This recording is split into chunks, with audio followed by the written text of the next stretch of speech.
Hello everyone, in this video I'll be showing you a Bladesinging Wizard multi-class with the Tempest Cleric in Baldur's Gate 3. These two classes go together very well because Booming Blade and the Thunderbolt Strike from the Tempest Domain Cleric actually go together perfectly because you can push the target, making it so that whenever they go to move on the next turn, they get hit with Booming Blade. Now, we could start with the Cleric because they do have an easier start to the game, but I want to start with the Wizard because it's a lot of fun. And we get ourselves an extra attack at level 6, which is a great power spike for the character. As for the cantrips, we're going to obviously want to be taking our Booming Blade cantrip there. It's also not a bad idea to get Shocking Grasp early game so you can run away if a target has a reaction. Bone Chill is also quite nice to take too, as that gives you an option for stopping a target from receiving healing. And Ray of Frost is another good one, but we're going to go Shocking Grasp. Just for the theming of this is a lightning attacker. And for our spells, you can take Mage Armor there early game. We are going to likely be using, for the most part, light armor, although you can get heavy armor proficiency. It's not the best because Bladesinging is restricted by that. We're going to want to have Shield, Magic Missile, Thunder Wave. Witch Bolt is okay, not the best spell, but it's an okay one. Find Familiar, Chromatic Orb, and Long Strider for our spells. And then for ability scores, I think it's best to go all in on Intelligence, but also Wisdom. Now, this is a class where we can get a big benefit of wearing the Dexterity Gauntlets or building around our Constitution. So we could go with something like, I guess use the Constitution handle. We could go with something like a stat spread of this and go with the Dexterity Gauntlets. So early game in Act 1, once you get the Dexterity Gauntlets, go with this. We would also not use Wisdom until we reach level 7 to add in the multi-class. But once you're at a higher level, you can then also go in on your Dexterity and do something like this. So there's a few different ways we can go about building this because there's some different gloves that we could use later on in the game. So use either of those stat spreads depending on where you're at in the game. Have your Wisdom low if you don't add it until you add in the Cleric. Now I'll be covering gear options as well as combat near the end of this video. So at level 2, we're going to be taking obviously the Bladesinging Wizard subclass. This allows us to invoke the Blade Song, and while we have this, we get a proficiency bonus to our armor class, and our movement speed increases 3 meters, and you get a +2 to Constitution saving throws, which also scales with proficiency bonus. Now, with this, for spells at level 2, we could go with the Ice Knife. If we end up getting Silence, you can still use that. And Fog Cloud's not a bad spell. Tasha's Hideous Laughter is good too. Or even Grease. And for the Bladesinging weapon, I always just like the Rapier there. And for our spell selection, something like this can work well, because Long Strider is going to buff up the entire team. As a ritual spell, it won't use your spell slots. At level 3, we get ourselves another choice in spell. We get level 2 ones, and Misty Step being one of the most useful things to have. And also Scorching Ray and Hold Person being nice too. Now, we're going to roll with that stat spread there, and then we're going to add in our Misty Step, and Long Strider would be nice to keep as well, but we'll go with that there. Now, as we get to level 4, we get ourselves in some more cantrips here, so we're going to be mostly focused around our intelligence because that's going to be allowing us to scribe spells from scrolls and learn them from there. You could take Toll the Dead if you really want to, but we're going to go with Firebolt just in case we got anything we want to explode. Shadow Blade, new spell added in patch 8, is really, really good too because we can actually trigger the Gloves of the Battle Mage's power by using this. So this is actually the best damage option for us. And Scorching Ray is nice to have. I'm not going to take Darkness this time around, although this does get really heavily empowered by Darkness. And then for our next level spell, I guess we'll add in the Shadow Blade. Shadow Blade you could add whenever we get the extra attack. For our feat, we're going to bump up our intelligence to 18, as that's just going to be best for our overall spell casting. At our next level here, we get level 3 spells, and Haste is a really great option. I prefer to have my Sorcerer twin it to a teammate and myself, but Lightning Bolt and Fireball are also great choices. Counterspell too, but we're going to go with the 2 damaging options early game. Lightning Bolt is going to be our big source of damage for us because Lightning Bolt fits thematically with this build very, very well. And at level 6, this is the big power spike, extra attack. And we get to choose 2 more spells with things like our Counterspell being a high priority option. And even like Haste can be nice too. As I mentioned, you could use another character to apply Haste to yourself. So we'll roll with stats like this. And then this is where we add in the multi-class because that's how we get the Thunderbolt Strike from the Cleric. Tempest Domain, which we already got our Thunder Wave, but that's fine because as a wizard, you're going to be able to scribe spells from scrolls. So for our cantrips, Toll the Dead's nice, Sacred Flame for a radiant damage option, and even Bursting Sinew is pretty funny. And then for our prepared spells, I'd recommend having Create Water because we can double our damage from lightning spells and Chain Lightning in particular. You can also get our Healing Word, Command is nice to have, and Guiding Bolt or Bless. Bless, we have a lot of concentration that we can choose from already, so Level 2, this is a big power spike again. We get Destructive Wrath. When you roll thunder or lightning damage, you can use your channel divinity to deal maximum damage instead, which is absolutely crazy, guys. You'll see in this video how powerful that can be. Sanctuary is also a nice spell to have from the cleric, because that can be used to protect yourself or a teammate. And at level 3 here, we get Shatter and Gust of Wind alongside some more spells here that we could take to keep ourselves from using them on the wizard. So Hold Person being a spell that we could use. That's the beauty of the wizard, is we can always take different spells. And we'll go Spiritual Weapon too. Level 4, we get ourselves another cantrip, so Guidance or Produce Flame, your choice here. And for the prepared spells, we'll just go back and take our Sanctuary here. And for the feat, I would actually recommend, instead of taking a Wisdom, taking up our Intelligence. Most of the spells we cast will be Intelligence, so we'll roll with that. Now at level 5 Cleric, we get Call Lightning, which is a nice spell, and Sleet Storm. But the ever-powerful Spirit Guardians, really good spell. And we can also take our Glyph of Warding there too. And Mass Healing Word is another option we could take, or the Animate Dead spell.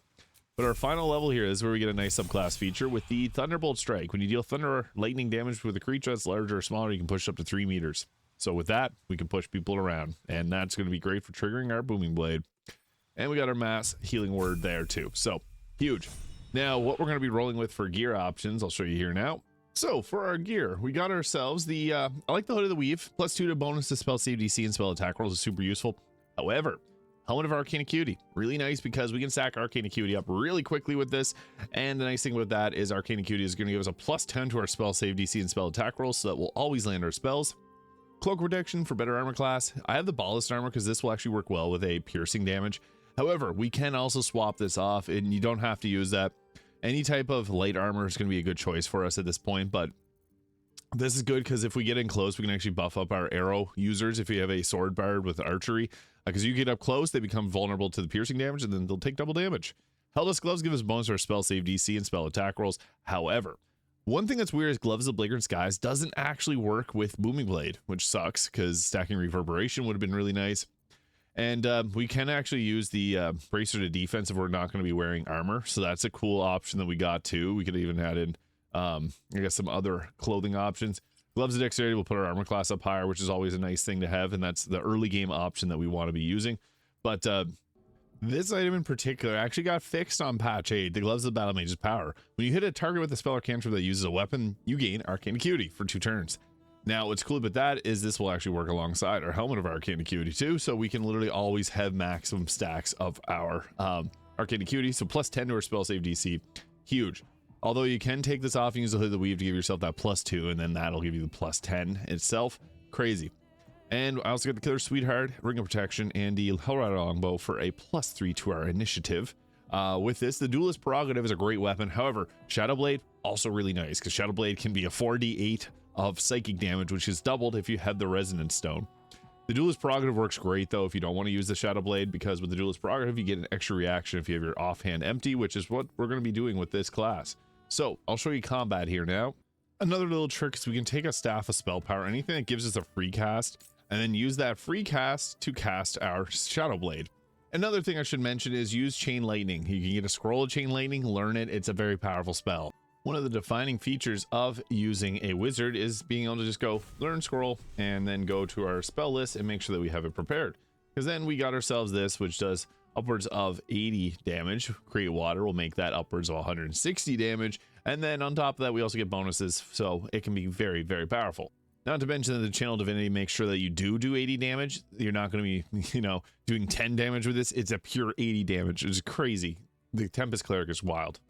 I also like to have Spirit Guardians up, because with this we can upcast it with a free cast if you have any version of free cast, or you can just use Mark of Heshker, and then you got that 68 radiant damage and movement speed will be halved, which is crazy. So also on top of that, the Shadow Blade, we use the free cast for 48 psychic damage. If you have the Resonance Stone, again, that's doubled, so potentially 88 crazy amounts of damage. So yeah, we want to have our Blade Song invoked, which will give us that +3 bonus to armor class. It's really, really useful. Basically it replaces a shield for us. So first things first, we're going to put on our Blade Song here, which is awesome because now we got a lot of options for damage. So our Shadow Blade now looks a little bit cooler there.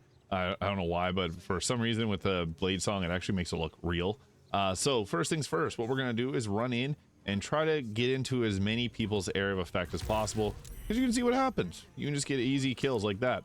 Now, what we're going to start with is Booming Blade, because this will do our 48 plus 8 psychic damage plus 2d8 thunder. Again, you don't have to use Shadow Blade, so it's your entire choice there. But you're going to see that it does a lot of damage. Boom, 52, 10, and it's got the push on the attack too. Crazy, crazy, crazy damage. So we'll move into position there. Good, we took out the spellcaster, dealt a bit of damage with that. And then we'll just go with a regular weapon attack with our extra action. So yeah, that's going to be a pretty powerful hit there. 76 damage on our attack. Beautiful. And then we'll use Booming Blade on this target. And we didn't even have to. We just knocked them flying like that. That's crazy. So yeah, very powerful. And to finish off, since we can't reach anyone else, we can do a ranged weapon attack. We could have used a spell there instead of using that, but sometimes you do need to use your bow, and that's okay too. So we'll just go ahead with our attack there. It was not that much damage. We applied Fairy Fire. So I lost my Spirit Guardians, but that's all right. We're just going to go with Booming Blade here with advantage. It'll likely take them out. 52-8. Yeah, crazy damage. And then on top of this, we're going to be able to cast some spells. I'm going to use our extra action there on this target here. Just fine. That's not going to do enough damage. But we can also, if we had Create Water set up, we could have casted ourselves and dropped the Create Water on these targets here and then blast with Chain Lightning. And you're going to see this is going to hit really hard with our Destructive Wrath. It's going to guarantee 80 and 80 damage. So yeah, you can just obliterate people that way. It's crazy. And for the final target, we could hit them with a Lightning Bolt there, but Booming Blade is our best friend here because yeah, you can see 98 damage, 17 damage. Pretty crazy. And again, the first thing you always want to be doing in combat is evoking the Blade Song here. So popping that down, you're strong. And we could also use the Band of the Mystic Scoundrel for hold person, because then these are going to hit perfectly. So we can just go ahead with dropping one of these here and upcasting it so that we're able to hit 2 targets. Having a weird glitch there, but got a double hold person, and you know what that means. We're going to go ahead with our Booming Blade to likely one-shot them. 100% hit chance. 54, 19, and 8. And then to follow up, we got ourselves one more attack, and it's going to be a crit.